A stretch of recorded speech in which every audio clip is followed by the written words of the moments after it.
What is up, Starseeds? I'm Sid, and today we are going to be talking about exaltation and debilitation in astrology. Now, if you guys know me, you probably know that I put way more significance on the houses, where the planets are in certain houses, sectors of your chart, different areas of life, than I do on the zodiac signs and what planet are in what signs.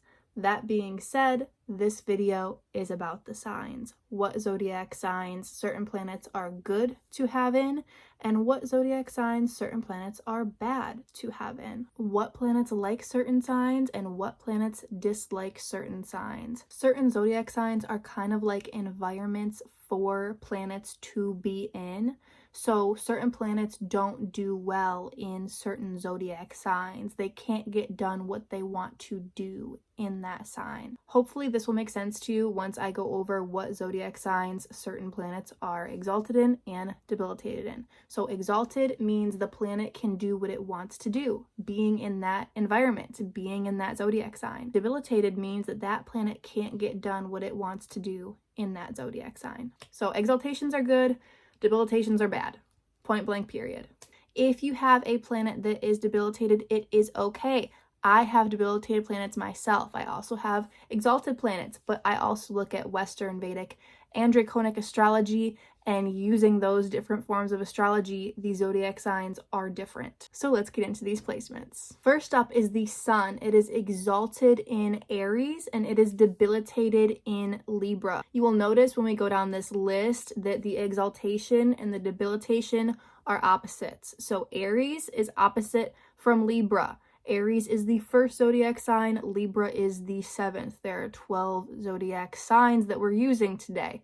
So it's exalted in Aries, therefore it's debilitated in Libra. The moon is exalted in Taurus and is debilitated in Scorpio.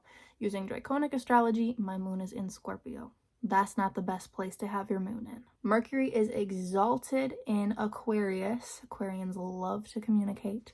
And debilitated in Leo. Venus is exalted in Pisces and debilitated in Virgo. Mars is exalted in Capricorn and debilitated in Cancer. Jupiter is exalted in Cancer, my Jupiter's in Cancer, and debilitated in Capricorn. Saturn is exalted in Libra and debilitated in Aries. Uranus is exalted in Scorpio and debilitated in Taurus.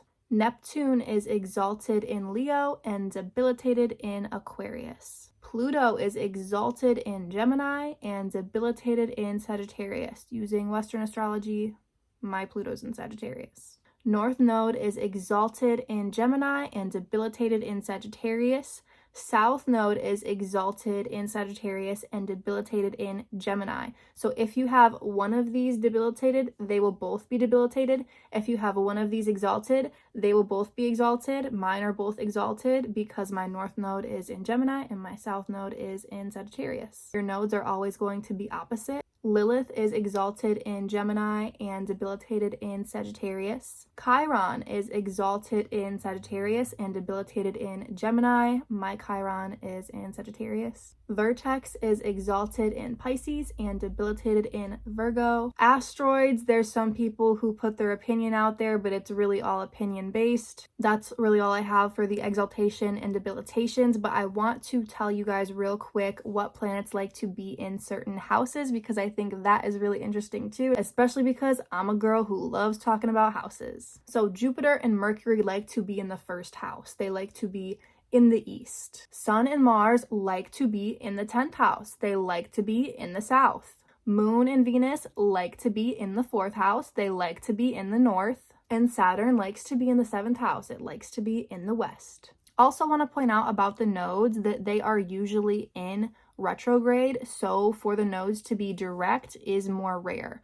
The planets, asteroids, however, are usually direct, so for them to be in retrograde is more rare. I have a whole astrology playlist on YouTube. I will leave that linked in the description of this video if you guys want to check that playlist out. If you're interested in a reading, usually I go over like basic astrology, what I kind of see first off when I look at your chart. I like to go over the basics of what's in what house. And then I usually like to get into what my intuition is picking up on for past lives, usually in other star systems. And then I look at fixed star galactic astrology to see if that backs it up. That's what my readings usually consist of, is kind of soul themes, reoccurring soul patterns, natural talents within you, things you're meant to get into in this life, possible career paths, family dynamics, things like that. If that sounds interesting to you guys, send me an email, sydalexandriaegypt@gmail.com.